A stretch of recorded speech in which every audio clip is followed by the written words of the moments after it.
Let's talk about a pig, huh? Would you? Man. Alrighty. So, this is going to be an odd video. I'll put up as a special feature. I certainly didn't show a build. It is now almost the end of September, and I think I started this pig in May. So definitely out of the norm. Many of you have seen the pig in the background and a lot of the videos that I did. Some of you guys on Facebook have seen me posting things. So anyway, I was approached to do a commission. Somebody wanted a 4-foot tall pig, 4 foot by 4 foot kind of pig, and they wanted it to be a piggy bank so that it can take donations to charities at a local business. And I'll put the business address down below so that if you want to check out where the pig is, you can come see it. I don't say the name right. It's Bailiwick, something like that, in Elbridge, New York, and that's where the pig is today. Delivered it yesterday. But they approached me. They were looking for a basic pig. I mean, in reality, that's what they're after. All right, a propane tank kind of basic pig. So then that's fine. I mean, it's like, okay, and I'm looking at it, then I figured out a number in my head, and that's the number I gave them. It fit within their budget, and we moved forward. That same day, we went and got a large propane tank and a bunch of propane tank pieces, and started to play with this. And hopefully I can find some pictures and inject them in here. And I ended up, the only thing I wanted in my mind was this larger tank. I don't know, what is it, 18 inches to 14 inches in diameter, 4 foot tall, something like that. I wanted to curve it, all right? Because in talking to them, they wanted the pig sitting on its backside with its head turned, looking at the people coming out the door, and kind of begging for donations. That was the plan. So for my little artistic twist, I wanted that tank to bend. And in some of the shots you're going to see ahead, we did that. We were able to cut wedges out of the tank and put it into a bend. And I propped that up on a couple of fake legs and put a half a tank on as its face and threw a couple of temporary ears on. And it just didn't have what I wanted. Because it was at 4 foot tall, it didn't have the right shape. And that's how the pig started. It was supposed to be just a simple propane tank. About 20 hours worth of work. I have over 200 hours into that pig. I have over 400 pieces of steel into that pig. I have over 2.5 miles of welding wire into that pig. I have more than 4 tanks of covering gas into that pig.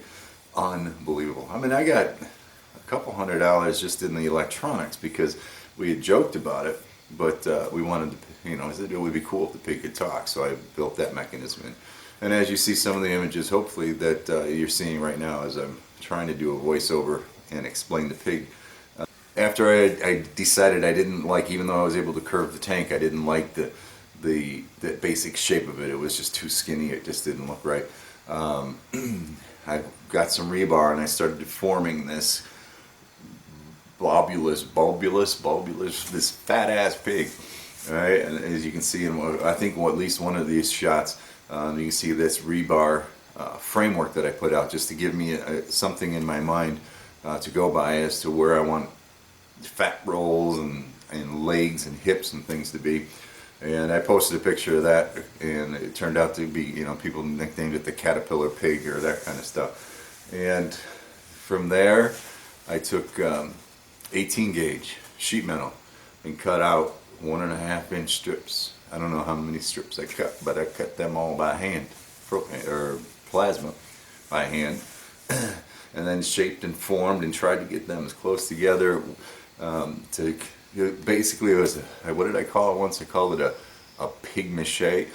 Maybe in a more modern artistic term, we call it a deco peg.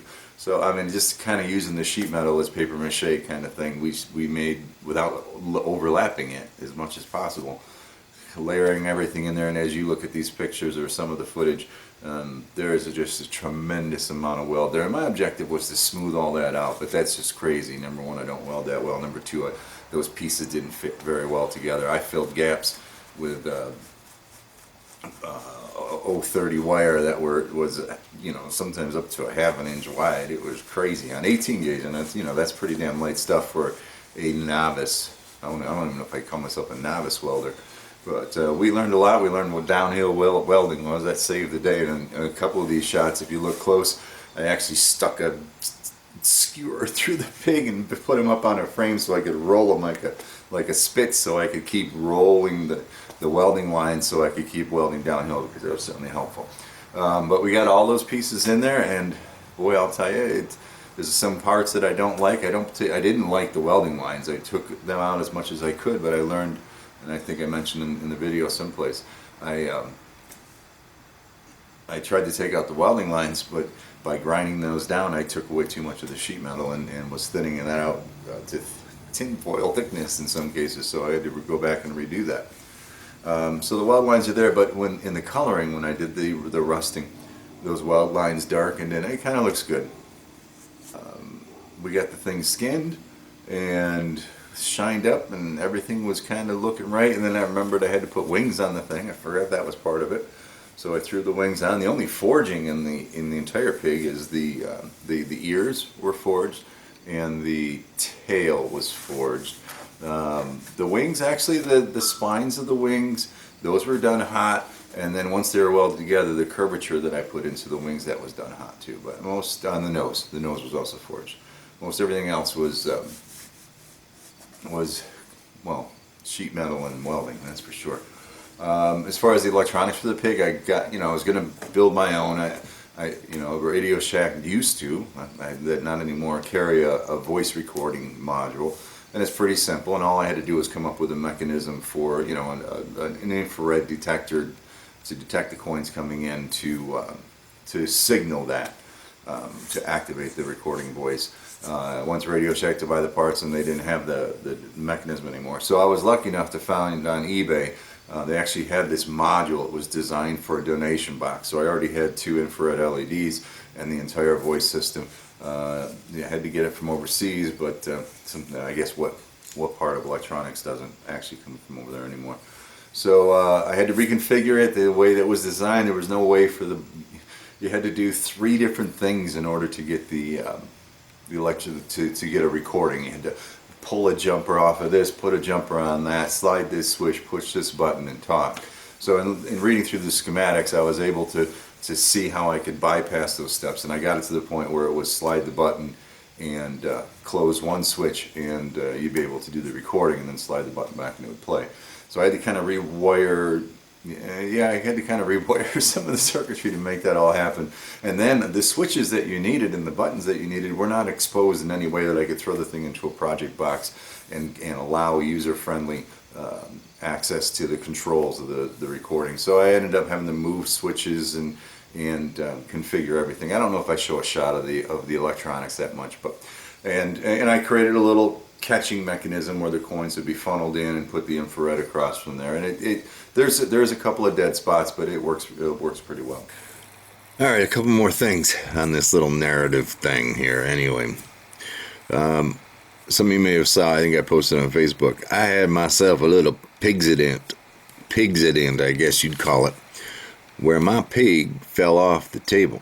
And here's a couple pictures of that. So fortunately nothing crazy got damaged. It kind of dented his ass, but he's okay. Alright, I did start videotaping certain aspects of it. So instead of this still pictures and voiceover, let me cut into some of the narrative. Some of it's repeated from what I said, but bear with me, you get a chance to see some of the moving shots anyway. So here we go.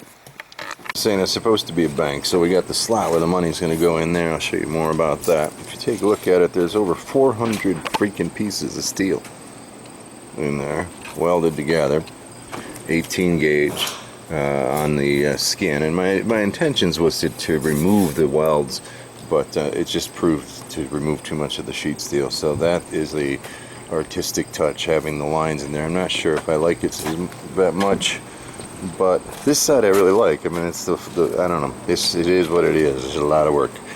They wanted wings on the thing, so there's the wings when the pigs fly, and that we did today. And then the tail's finally on right now, which turned out pretty good.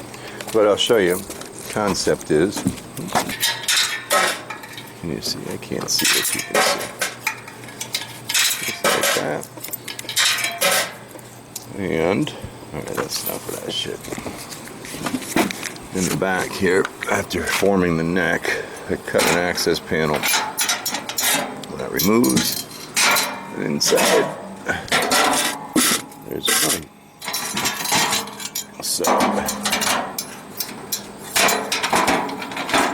works pretty well, I think the access panel does. So there it is, over 400 pieces of freaking steel. So what I need to do now, and we're going to start it today, is I need to go ahead and put tempering colors in, a bunch of blues scattered around, and then we're going to rust over that. Trying to mix the blues and the bronzes and the browns together. That's what she asked for. So there it is, 400 pieces of freaking steel, over 2 miles of welding wire, almost 3 miles of welding wire, and 4, and I need to go buy one because I just emptied my last one, tanks of argon, or CO2 argon. Well, there it is. I'll show you when we're done. That's how you put tempering colors on a pig, I think. First time I've ever done that to a pig. The idea is to put some base colors underneath, kind of like painting multiple layers of paint.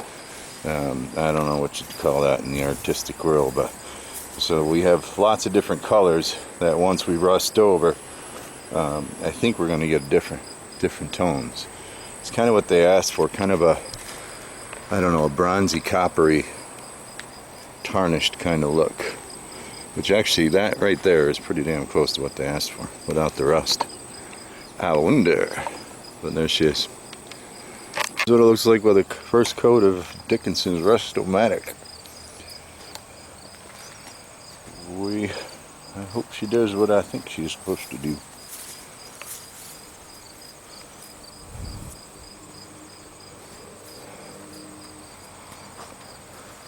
It don't matter, let's get the thing going. I'm jumping in and out with you on this freaking project because if you take a look, not only did the rust not stick to, I just wiped that down with my hands. I mean, look at that, freaking me. But it took away all my tempering colors too, so we got some learning to do. I'm gonna soak it again in vinegar because I didn't do that step in this process, and I'm thinking that's why the rust didn't stick to a lot of those places. So, but in looking it over and wiping it down, I decided, no, what I got is good, and I'm just going to go back with that torch and put those tempering colors in. And I think once, I got, I don't know, 3 or 4 days before the electronics are here anyway. We'll just keep her wet and keep her out in the sun and let rust fill in the empty spots. I think that's what I wanted to go for. I wanted this multicolor opalescence bronzish kind of thing, and that's what it's going to be. Plus, you know what, done is done sometimes. So there we go. That's how Chandler, well, we'll see how it turns out. That's how I decided to fix my rusting problem. The son of a gun is done, barring any crazy findings during testing. She wanted it sitting down, looking over its shoulders, begging for money as people came out the door, with wings. All pigs need a tail. Bronzy, coppery color, which I think that really came out very nicely. Got the, you see it in there, the electronics for catching the money, and it talks. Thank you very much.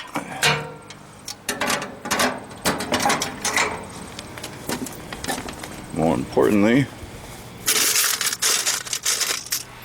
it talks. Thank you very much. Thank you very much. Thank you very much. Thank you very much. Now we just have to see if she likes it. Damn, I hope so. Let's hope she stays on for the show ride. She is in her final home. Believe it or not.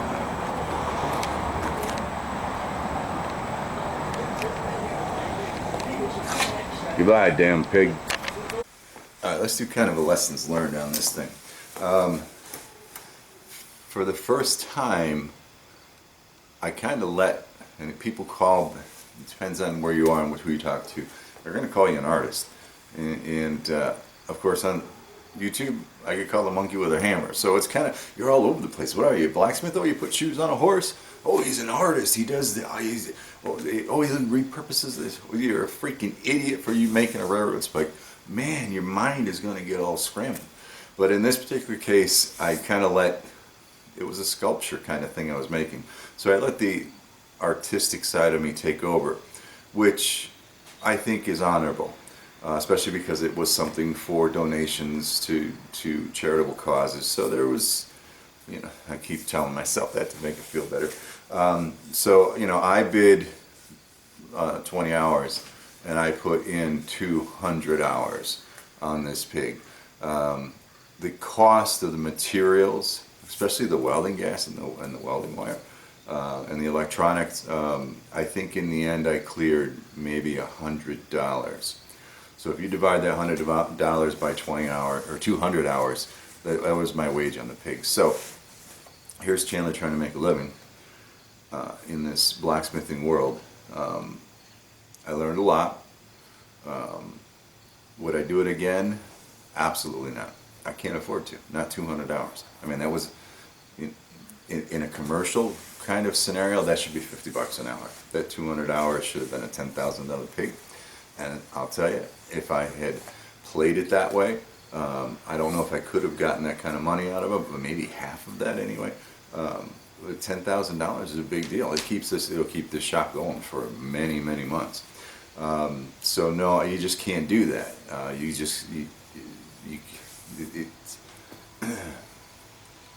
mean, even in the small projects, I see a lot of you guys posting projects on Facebook, and you know, I can see that you spent 4, 5, 6 hours on that, and if I were to take that to a craft show, the thing would only sell for 30 or 40 bucks. You can't do that and try to make a living at it. But at the same time, you can't be making shit. You gotta, I don't know, it's kind of an odd tightrope, because, you know, I'm in this business on principle alone. I should be a software engineer making a damn good wage, showing up and being told what to do and just doing it and getting a paycheck every week, benefits and that kind of stuff. So principle goes a long way, but you gotta make a living. So hopefully there'll be some publicity. You know, the pig's going into a very popular place. The pig is in a very popular place. So hopefully that'll help a little bit. But at the same time, stupid. It was a very stupid move from a business standpoint, from a financial business standpoint. So, you know, it's okay to put those 10 hours in for a part that you're really, really proud of, and sell it for less than it's worth in your time and material. But you can't do that on a continual basis. And to do that on a 200-hour project or a 100-hour project doesn't make sense. But you know what? It's the way it is. If that pig was on Milwaukee Blacksmith, I bet you they would have sold it for 25 grand, God, maybe more. Can you imagine if I had that money? Holy God, that's a whole year. I could just go ahead and say, I'm going to make what I want now for a year if I had that kind of money. But, okay, I'm rambling. Hopefully I'm fitting things together. So we're going to do one more take, and then we'll be done. It's just the way it is. So, let's be done with this pig project. Let's say goodbye. The pig was delivered yesterday. People were gathered around it. They were dropping money in. The pig was saying, "Thank you, pigly much," in my voice. I didn't expect them to keep my voice, but I think they're going to. Oh yeah, one of the last changes, you made me change the eye, so as you see at the end of the video, she wanted more of an eyeball, the large single eye. She said it looked blind. And then she wanted something to hold the sign. You know, we're donating to breast cancer. We're donating to this charity today.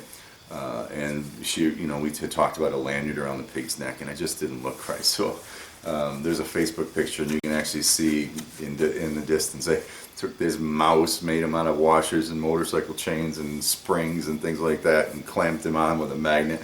But they like it. It's sitting on the pig right now. So I don't know where I was going, man. I'm trying to just end the pig project. This video is like the pig project. Never freaking ends. Anyway, thanks for sharing the shop with me and that pig for a long time. Thanks for dealing with my Facebook posts. the pig is gone.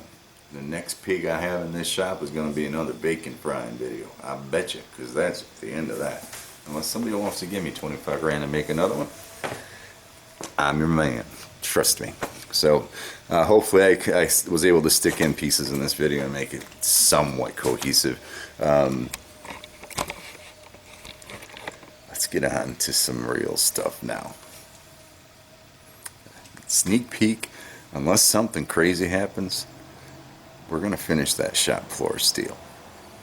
That is what I hope to do is the next video. And then we're going to continue on and do some more stuff like that. But anyway, freaking pig won't stop. Goodbye. Thanks for your support. Seriously. If you found this video helpful, educational, maybe even if you just found it entertaining, and you want to support me, you can jump back to my channel. There's a button on the right hand side of the screen called support, and it's kind of like a tip jar. You can go ahead and leave channel a tip for this video, and that'll help me make some more, I guarantee. Thanks for your support as always.